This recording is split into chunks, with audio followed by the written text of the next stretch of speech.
오늘 저는 이 봉독에 올린 본문 말씀을 통해서 오병이어의 기적이라는 이런 제목으로 저와 여러분이 함께 은혜를 받고자 합니다.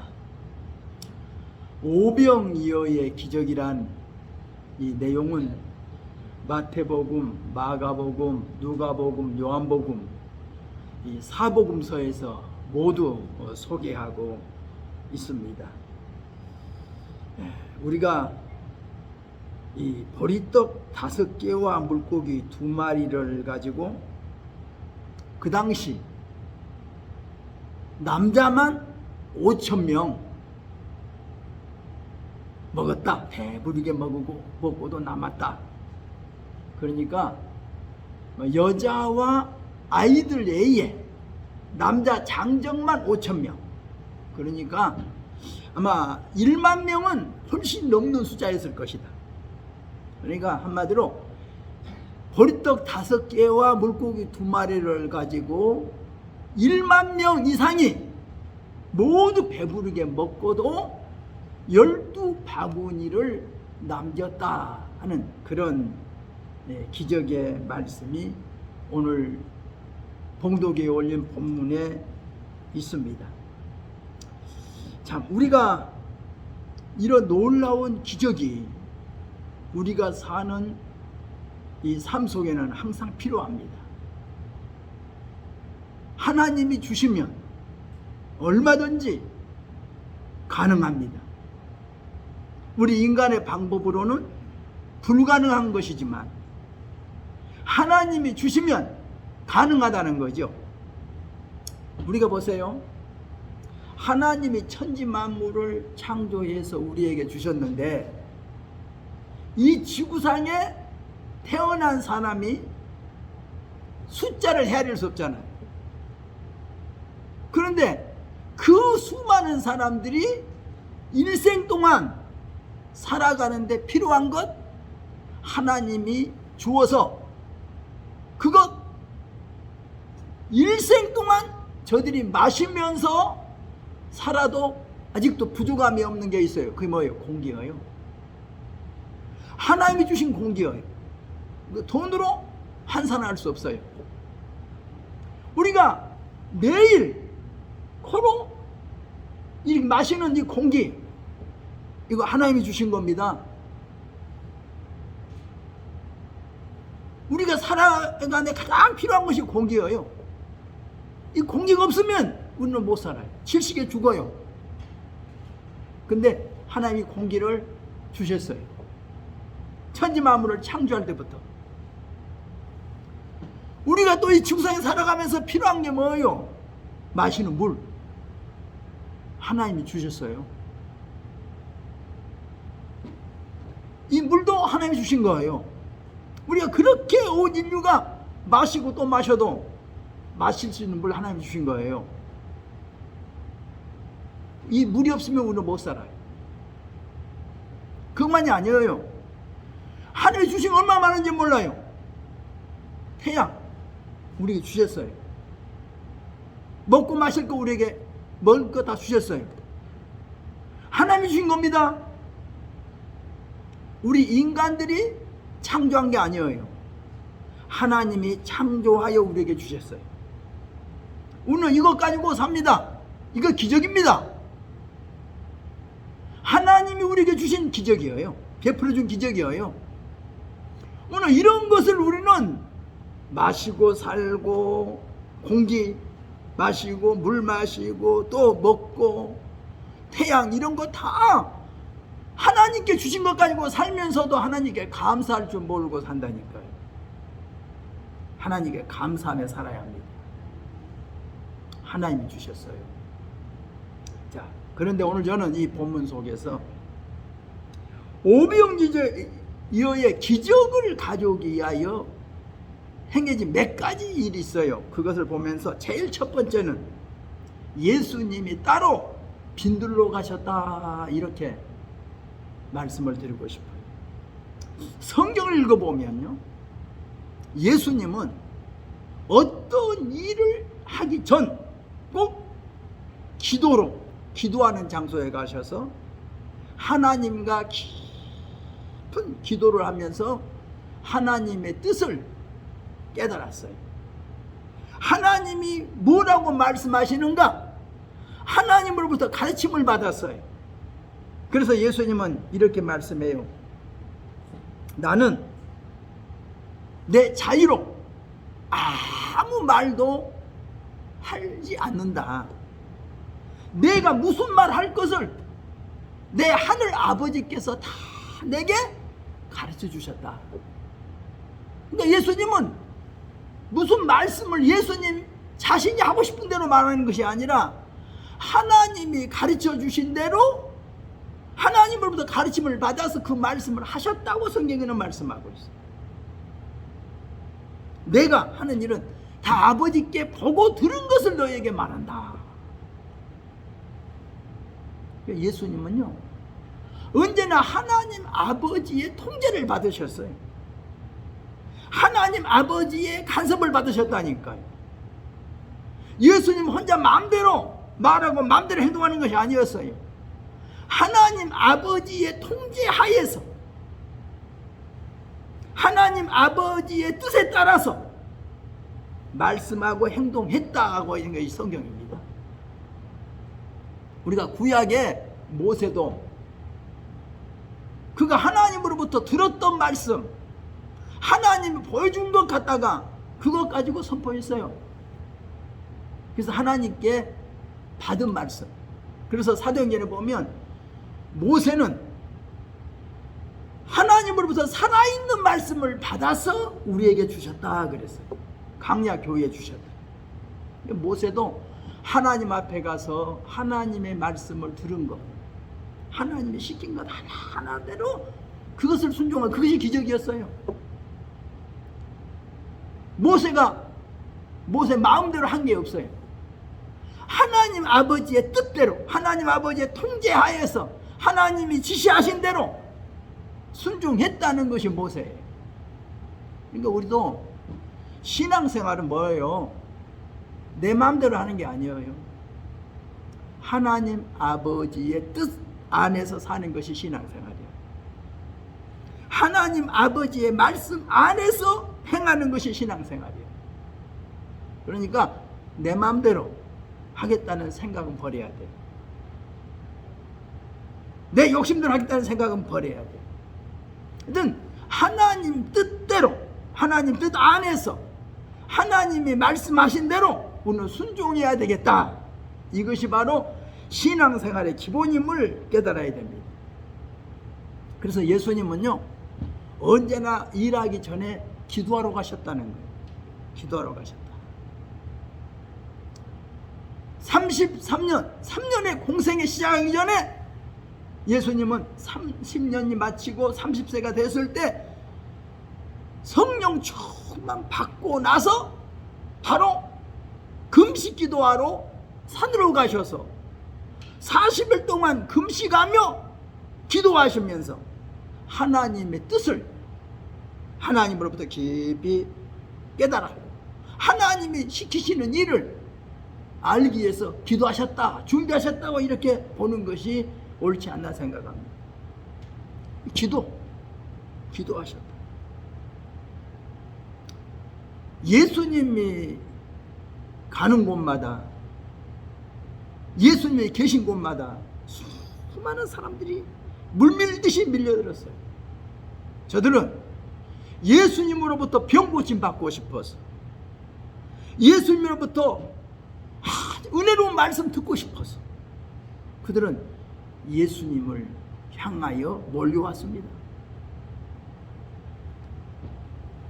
오늘날같이 이렇게 의료시설이 좋지 않았어요. 그 당시 얼마나 의료시설이 열악했겠어요. 약품도 없었겠지요. 그러나 그때나 지금이나 언제나 우리가 살고 있는 데는 병도 있고 여러 가지 어려운 문제들이 계속 생겨나요. 그런데 예수님 당시 때 예수님께 그들이 오면은 그 문제를 다 해결받았어요. 병 고침 받았어요. 귀신들이 쫓겨났어요. 어려운 문제들이 해결되었어요. 예수님을 찾아온 사람마다. 그러니까 저들은 예수님을 만나서 병고침 받고 예수님 만나서 문제 해결 받고 예수님 만나고 싶어 찾아왔다니까요. 찾아온 사람마다 문제를 다 해결받았어요. 네, 그때나 오늘이나 예수님은 지금도 살아계십니다. 오늘날도 예수님을 정말로 찾아와서 예수님 앞에 이 문제를 내놓고 예수님 이 문제 해결해 주세요. 이 내 병 고쳐 주세요. 그러면 저들도 그때나 지금이나 마찬가지로 예수님은 고쳐주고 해결해 줄 줄로 믿습니다. 성경은 예수 그리스도는 어제나 오늘이나 영원토록 동일하시다 하고 이렇게 말씀하고 있어요. 동일하세요. 그때도 살아계시고 오늘도 살아계셔요. 그때도 일하시고 오늘날도 일하고 계세요. 그런데 그 예수님은 그때 어떻게 일하셨어요? 항상 기도하고 하셨다. 성경에 보면 그런 말씀이죠. 마태복음 4장 24절에 보면 그의 소문이 온 수리아에 퍼진지라. 사람들이 고통스러운 자, 각색 병에 걸린 자, 귀신 들린 자, 그 모두를 데리고 예수님께로 왔더라. 그들이 예수님께 찾아왔더라. 예수님이 그들의 모든 문제를 해결해 주었더라. 이게 성경의 기록입니다. 그러니까 예수님은 그런 여러 가지 일을 행하시는 것까지도 하나님 아버지로부터 통계받으셨다는 거예요. 하나님 아버지의 뜻에 따랐다는 것을 성경은 알아야 됩니다. 그렇기 때문에 오늘날도 우리 수많은 그리스도인들, 특별히 주의 복음을 전하는 바로 사역자들, 예수님 하신 것을 본받아 보려고 노력을 해야 돼. 예수님처럼 해보려고. 내 마음대로가 아니라 예수님도 하나님의 심부름꾼이야. 우리도 하나님의 심부름을 해봐야 되겠다. 내 마음대로가 아니라 하나님이 무슨 말씀을 하라고 하시는지, 어떻게 하는 하나님을 기쁘시게 하는 건지 항상 그 하나님께 기도하고 또 기도하고 기도하면서 성경 읽으면서 기도하면서 하나님의 뜻을 더 밝히 알기 위해서, 하나님을 기쁘시게 하기 위해서 그렇게 노력해야 되겠다는 거예요. 그게 기도예요. 그게 성경 읽는 거예요. 그러니까 우리가 기도하지 않고 성경도 읽지 않고 내가 하나님의 말씀을 전하겠다? 이것은 너무나도 경솔한 일이고 너무나도 잘못한 일이다. 예수님은 하나님의 아들이시면서도 하나님과 동등한 본체이시면서도 불구하시고 하나님 아버지 앞에 항상 기도하면서 상의 드리고 항상 하나님을 또 묻고 또 묻고 또 기도하면서 하나님의 뜻을 깨달아서 그 뜻을 선포하셨다. 그 뜻대로 행하셨다는 것이 성경입니다. 그래서 예수님은 홀로 산을 찾으셨고 홀로 빈들을 찾으셨고 항상 하나님과 기도하는 시간을 가졌다 하는 것을 먼저 말씀드리고 싶습니다. 그래서 제가 늘 찬송을 저는 이 찬송을 참 혼자만 가끔 불러봐요.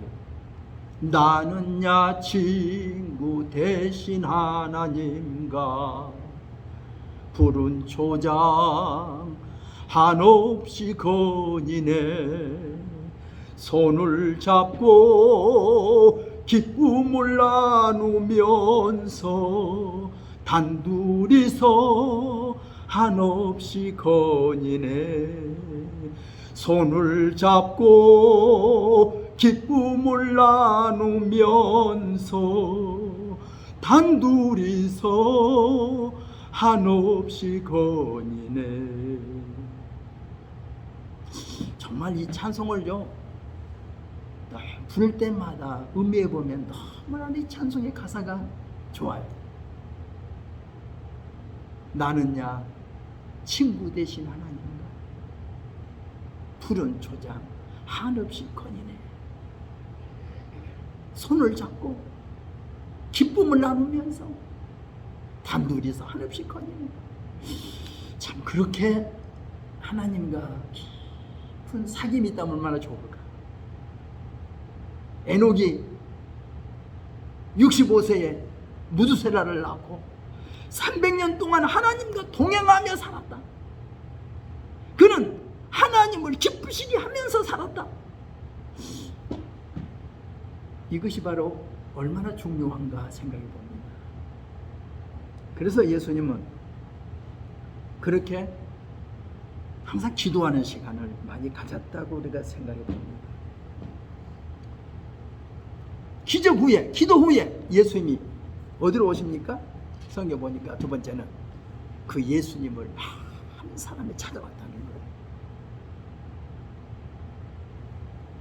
오늘 본문의 말씀 보면 예수님께서 눈을 들어 큰 무리가 자기에게로 오는 것을 보시고, 마가복음 6장에 보면 예수님이 배를 타고 한적한 곳으로 가니까 예수님이 가는 것을 본 많은 사람들이 도보로 그곳으로 달려가서 예수님보다 먼저 그곳에 가 있더라, 이렇게 말씀하고 있어요. 어떤 예수님이 계신다고 하면, 예수님이 가는 곳이라고 하면 수많은 사람들이 쫓아갔어요. 쫓아왔어요. 막 물밀듯이 달려들었어요. 정말 예수님은 하나님 앞에 항상 깊이 기도하고 나서 그 무리를 보셨어요. 그러니까 저들 바라보니까 어떤 모습이에요? 예수님이 성경에 보면 목자 없는 양 같음을 보시고, 목자가 없어. 저들의 길을 안내해 줄 목자가 없는 거예요. 그러니까 어디로 가야 할지 저들이 길을 몰라요. 길을 찾아 헤매고 있는 거예요. 어디로 가야 할지. 많은 사람들이요, 목자 없는 양처럼 인생길을 방향을 못 잡고 있어요. 어느 길로 가야 하는지 인생길에 방향을 못 잡고 있다니까요. 인생은 나그네 길이라고 그러잖아요. 어디서 왔다가 어디로 가는지 몰라요. 그런데 인생이 어디서 왔는지를 알아야 돼요. 어디로 가는 방향이 있다니까요. 목자를 만나야 그 방향을 잡는 거예요. 나침판이 있어야 되잖아요. 어느 방향으로 가야 할 것을 알려줘야 되잖아요. 목자 없는 양들은 갈 바를 몰라 헤매는 거예요. 우리 인생의 목자는 하나님이십니다. 우리 인생의 목자는 예수님이세요. 예수님을 만나야 인생의 갈 길을 알고 할 일을 아는 거예요. 내가 무슨 일을 해야 될 건지, 내가 어느 방향으로 가야 할 것인지 아는 거예요. 예수님을 만나지 못하면 목자 없는 양처럼 길을 찾아 헤매고 있는 거예요. 목자 없는 양이 뭐예요? 돌봐줄 목자가 없는 거예요. 양은 목자가 없으면 죽어요. 네. 마실 물, 뜯어먹을 풀 몰라요, 어디가 있는지. 목자를 만나야 목자가 돌봐주는 거예요. 그래서 시편 기자는 여호와는 나의 목자시니 그랬어요. 내게 부족함이 없다. 정말 하나님을 바로 믿고 살면, 예수 믿고 살면 하나님 우리의 목자가 되셔서 우리를 가장 바른 길로, 안전한 길로 인도해 줄 줄로 믿습니다. 예수님을 만나야 돼요. 바로 믿어야 돼요. 그래야 길을 아는 거예요. 근데 예수님은 저들의 불쌍히 보셨다는 거예요. 요즘 우리 방송사에 늘 나타난 지진 피해를 본 튀르기예, 시리아를 요즘 난민들을 보지요. 튀르기야 죽은 사람이 7,674명, 부상자만 72,879명, 시리아에 죽은 사람이 4,784명, 부상자가 5,245명. 오늘 아침에 통계 보니 그렇게 나오더라고요. 그러니까 2만 명이 훨씬 넘은 거예요, 지금 죽은 사람이. 저들 야당이잖아요. 저들 먹을 것이 없어, 마실 것이 없어, 입을 것이 없어. 춥고 굶주리고 지금 야단이에요. 저들이 도와달라고 해다 저들을 도우려고 야단이에요. 불쌍하잖아요. 저들을 불쌍히 여기는 마음이 있어야 돼요. 우리들 주변에 강도 만난 이웃들이 있다니까요. 우리가 저들을 도와야 돼요. 저들을 불쌍히 여겨야 돼요. 우리나라 6.25 전쟁 때, 그 어려울 때 세계에서 16개국이 우리나라를 도우러 왔잖아요. 그 중에서 터키, 트르키아가 세 번째 많은 군인을 파송했더라고요. 제일 많이 보낸 나라가 미국, 두 번째가 영국, 세 번째가 터키하고 카나다. 우리나라가 6.25 때 그 어려움 당할 때 저들이 그 많은 군인들이 와서 우리를 대신해서 싸워주고 했던 거 생각하면 우방국이잖아요. 형제국이라고 그러잖아요. 그들의 어려움을 우리가 예민하지 말고 돕자라고 말하잖아요. 어떻든 예수님은요, 그 많은 무리들을 불쌍히 여겼다는 겁니다. 네, 저들의 형편을 아시고 배고픈 것을 아시고. 오늘도 우리는 불쌍히 여기는 마음이 있어야 돼요. 탈북민들을 불쌍히 여겨야 돼요. 저들을 불쌍히 여겨야 돼요. 북한을 떠나온 저들 불쌍하잖아요. 이주민들, 애국에서 온 노동자들 불쌍히 여겨야 돼요. 저들을 절대 무시하면 안 돼요. 저들을 정말 사랑해줘야 돼요. 우리가 저들을 품어줘야 돼요. 그것이 예수님의 마음이다라고 생각합니다. 자, 그러면 세 번째 문제는 뭡니까? 세 번째는 현실적인 문제였다는 겁니다. 그 많은 무리들이 지금 문제가 뭡니까? 예수님을 보실 때 지금 시급한 것이 먹는 문제였어요. 그래서 예수님은 그 문제를 가지고 제자들과 상의합니다. 제자들과 의논하는 겁니다. 이게 의논하는 거죠. 야, 이거 어떻게 하면 좋겠느냐고 묻는 거죠. 그때 제자들이 의견을 제시합니다. 저들이 뭐예요? 각자 해결하게 합시다. 이 많은 사람도 많고 해도 저물어 가고 이곳은 광야니까 각자 해결하게 합시다 라고 제안을 하는 거예요. 여러분, 어려운 문제가 있을 때 사람들은 다 자기 의견을 제시하게 되어 있어요.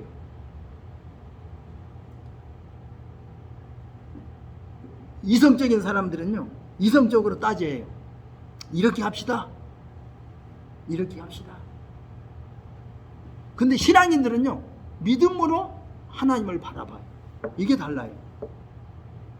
제가 그 교회를 2번 건축해 봤는데, 목회하면서. 그때마다 보면요, 믿음이 없는 사람은 항상 이성적으로 판단하고 이성적으로 생각하고 말합니다. 그들은 이렇게 합시다 그래. 기도도 안 해보고. 참 저들의 말을 들으면요, 무슨 아무 일도 할 수 없어요. 그러나 믿음으로 하는 사람은, 기도하는 사람은요, 말하는 것도 다르고 행동도 달라요. 그러니까 믿음 있는 사람이 필요해요. 하나님의 일을 위해서는 이렇게 말만 하고 따지기만 하고 이성적인 사람은요, 하나님의 일에 도움이 안 돼요. 그러나 하나님의 일은 믿음을 가지고 행동하는 사람이 필요하단 말입니다. 근데 예수님이 뭐라고 그래요? 너희가 먹을 것을 주라 하고 말씀해요. 참 얼마나 어려운 문제예요. 너희가 먹을 것을 주래요. 우리가 가지고 있는 것 없어요. 자기들이. 너희에게 떡 몇 개나 있느냐? 여기 한 아이가 보리떡 5개, 물고기 2마리 가지고 있습니다. 그래요. 근데요, 성경을 보면 어때요? 제자들이 자기 것 준 거 아니에요. 예수님이 보리떡 5개, 물고기가 예수님께 드렸더니 예수님이 그것을 가지고 기적을 베풀어서 저들 손에다 나눠줘요. 제자들이요, 어떤 사람은 100명 모아놓고 와서 예수님 100명치 주세요. 그러면 예수님이 100명치 줬어요. 그러면 예수님부터 100명치 받아가지고 100명 나눠줬어요. 어떤 사람은 50명 앉혀놓고 예수님 50명치 주세요. 그럼 예수님이 가서 50명치 줘서 50명 나눠줬어요. 똑같이 예수님부터 받았는데 어떤 제자는 100명을 모아놓고 와서 100명씩 받아다가 주고, 어떤 사람은 50명 모아놓고 50명씩 받아다가 주었어요. 다 배부르게 먹었다고 그랬어요. 주는 것은 예수님이 주라고 그랬어요. 예수님이 저들보다 그냥 예수님이 손에서 받아가지고 주라는 거예요. 여기에도 할 말씀이 많죠. 오늘은 여기서 그 말씀부터 넘어가는데, 어떻든 우리 예수님이 우리에게 묻는 것은 너희에게 있는 것이 얼마냐 하는 거예요. 나에게는 보리떡 5개 물고기 2마리가 있습니다. 엘리사는 선지자 생도 중에 그 과부에게 가진 게 뭐냐? 내게 기름 한 병 있습니다. 우리가 가지고 있는 것은 적어요. 사실은 보리떡 5개 물고기 2마리밖에 아닐 수도 있고 기름 한 병밖에 없을 수가 있어요. 그러나 그것 가지고 나 혼자 먹고 쓰면 나 혼자만 배부르게 먹고 나 혼자만 쓸 수 있어요. 없어져요. 그런데 그것을 주님 앞에 내놓으면 기적이 일어나는 거예요. 이것이 기적의 씨앗이 되는 거예요. 그래서 저는 그래요. 기적을 일으키는 데는 무엇이 필요했느냐? 바로 씨앗이 필요했다는 거예요. 오늘 문제를 해결하기 위해서는 어린아이의 헌신이 필요한 겁니다. 보리떡 5개 물고기 2마리 혼자 먹으면 혼자 배부르고 말 건데 혼자 먹지 않고 그것을 내놓았더니 기적이 일어난 거예요. 기적의 씨앗이 된 거예요. 오늘도 하나님 일을 위해서는요, 이렇게 기적의 씨앗이 필요한 거예요. 많은 사람이 필요한 게 아닙니다. 한 사람, 헌신하는 한 사람, 봉사는 한 사람, 내놓는 한 사람이 필요하다고요. 저는 그 시골서 저희 부친께서 개척교회 할 때 교회를 지을 때 사건이 나요. 생각이. 교회가 옛날에는 종이 없으니까 산소통을 놓고 종을 쳤어요. 산소통을 놓고 저보다 종을 치라 해서 제가 종을 쳤어요. 망치를 들고 이 산소통 앞에서 기도를 했어요. 하나님, 오늘 이 종소리를 듣는 사람들마다 이 종소리에 저들의 마음이 감동돼서 교회로 오게 해주세요.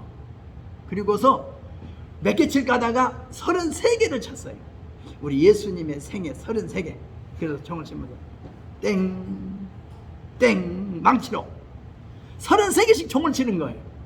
그 종을 새벽 시간도 치고 뭐 주일학교 예배 시간, 어른 예배 시간마다 그 내가 종치기를 했는데, 종지기를 참 종지기 하는 게 얼마나 기분이 좋은지 몰라요. 참 기쁘더라고요. 종지를 하는데 산소통이니까 나중에 산소통이 깨졌어요.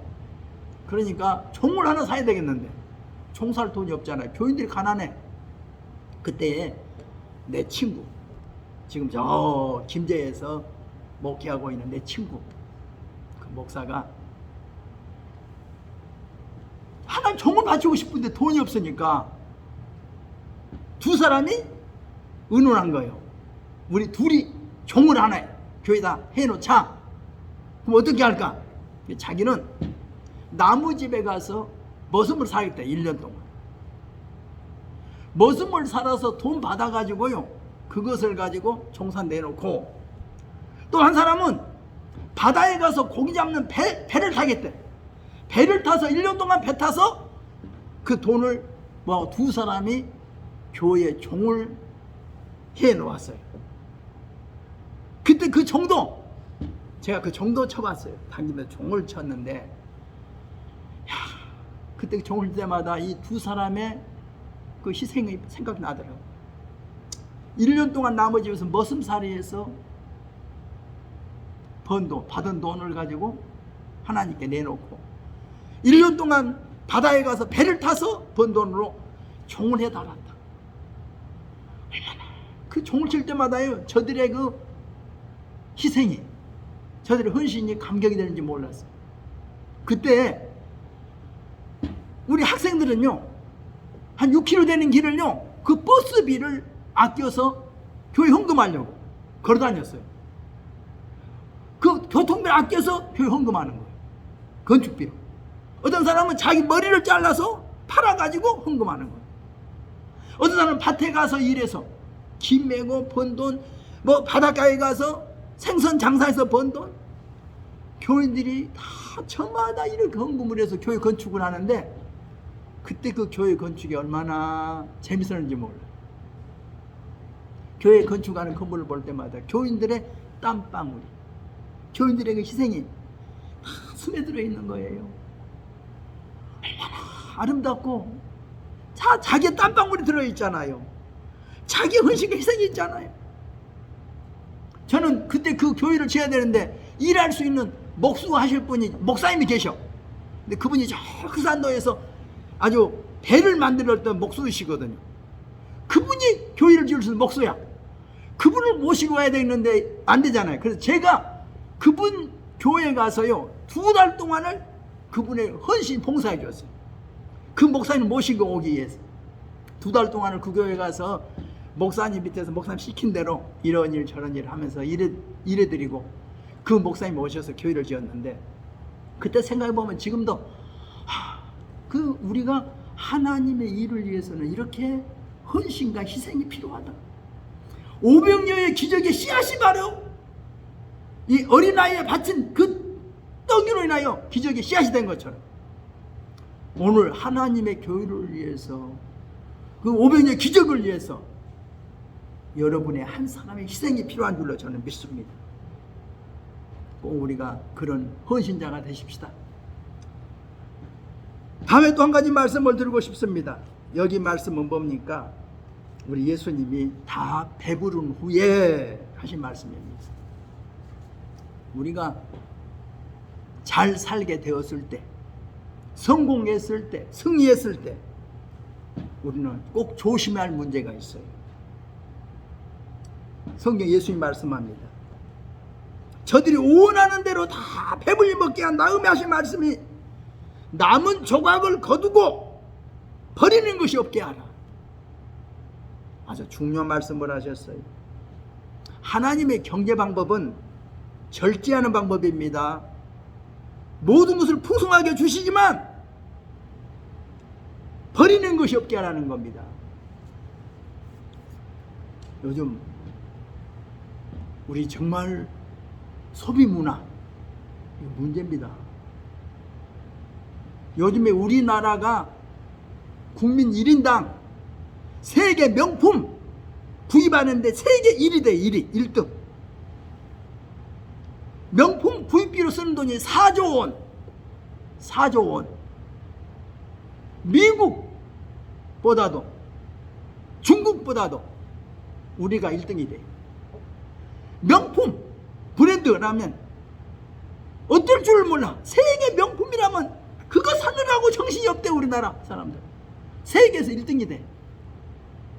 그럴 만큼 우리나라가 그렇게 경제가 이렇게도 되는 건지, 이렇게도 하나님의 축복을 더 유지할 수 있으려는지 모르겠어요. 우리나라 해외 관광비 쓰는 돈이 얼마인지 모르겠어요. 아마 세계에서 아마 여기도 내놓으라 할 만큼 아마 몇 등 갈 거예요. 관광비로 쓰는 돈 엄청나게 많습니다. 물수도 쓰고 있는 거예요 지금. 이것이 하나님의 축복을 받으려고 재촉하는 건지, 이게 어떤 행동인지는 모르지만 이거 정말 조심해야 될 문제라고 생각해 봅니다. 저는 좀 그러면서 가나안 농군학교 김용기 장로님의 그분의 말씀이 생각나요. 그분의부터 강의 몇 번 들어봤는데, 그분이 근로, 봉사, 희생이라고 하는 세 가지 교훈을 내세우면서 기독교 신앙을 바탕으로 그분이 우리나라 농촌 운동을 벌였잖아요. 그분이 뭐라 그래요? 그분은요, 물을 아껴 쓰래. 물도 쓴 만큼만 쓰래. 필요한 물 넘치게 쓰지 말래. 얼굴도 씻을 만큼만 물 받아 쓰라는 거예요. 마실 물도 먹을 만큼만 마시라는 거예요. 여러분, 물 한 그릇도 조심해야 돼요. 이것도 허비하면 안 돼. 마실 물만 마시면 돼. 버리면 끝나는 거예요. 물. 쓸 만큼 쓰면 돼. 옷을 빨든지 빨래를 하든지 얼굴 씻든지 흘러가지 않게 하세요. 여러분, 물 아껴야 돼요. 우리나라 물 부족 국가 중에 한 국가예요. 물 아끼세요. 너무나 물을 함부로 넘치게 써요. 내 물 아니라고. 공동물일수록 더 아껴야 돼. 공동물일수록 수돗물 아껴야 돼요. 바닷물도 아껴야 돼. 나 아껴야 돼. 자원을. 물 함부로 쓰는 것, 이것도 죄입니다. 물도 허비하지 마세요. 비누도 함부로, 비누도 남기지 마. 손 몇 번만 하고 쓰라는 거더라고. 물도, 비누도 몇 번. 더 이상 하면 낭비돼. 치약도 콩알만큼만 묻혀 쓰래. 어떤 치과에서 그래요. 콩알만큼만 묻혀 쓰라고. 치약 더 많이 쓰면 안 된대. 그래야 이가 골고루 닦아진대. 콩알만큼만 묻혀서 쓰래. 치약도 몽땅 치손에 묻혀 쓰는 거, 여기 또 낭비여요. 전략하세요. 여러분, 저는 요즘에 공동 화장실이나 저 휴게소 가보면 화장지가 얼마나 함부로 쓰는지 몽땅 쓰고 그냥 막 버려놔. 내 것 아니라 막 쓰는 거예요. 그냥 필요한 만큼만 쓰면 되는데 몽땅 쓰는 거예요. 몽땅 그냥 손에다 불불불 말아가지고 그냥 이렇게 써가지고 화장 수기통에 꽉 차게 써놔. 낭비예요. 낭비. 이거 하나님 앞에 죄라니까요. 교회, 여러분, 교회 물품 아끼세요. 공동 물품 아끼세요. 교회 화장지 아껴요. 화장지도. 교회 물 아끼세요. 전등 아끼세요. 다 우리 하나님의 것이에요. 전등 하나도 아낄 줄 알아야 돼요. 제가 어느 교회 어제 갔더니 좀 성경 읽고 찾았더니 기도실에 읽으라고 보니까 쓰는 게 불이 한 10개 써져. 켜니까 내가 성경 혼자 읽으라는데 너무 아까워서 내가 못 읽겠더라고요. 그래서 어디가 있나 했더니 통로에 불 하나 있더라고. 그래, 이제 전등 하나면 돼. 그래서 일부러 전등 하나에 켜진 데 가서 통로에서 내가 성경 읽었어요. 아니, 불 한 10개 켜놓고 혼자 성경 읽으라니까 나무 교회에서 너무 미안하더라고. 성경 읽기가. 그래서 통로에 전등 하나 밑에서 성경 읽으니까 얼마나 좋은지 마음이 편해. 우리가 적은 것도 아끼면서 살아가는 게 이게 그리스도인의 마음이라니까요.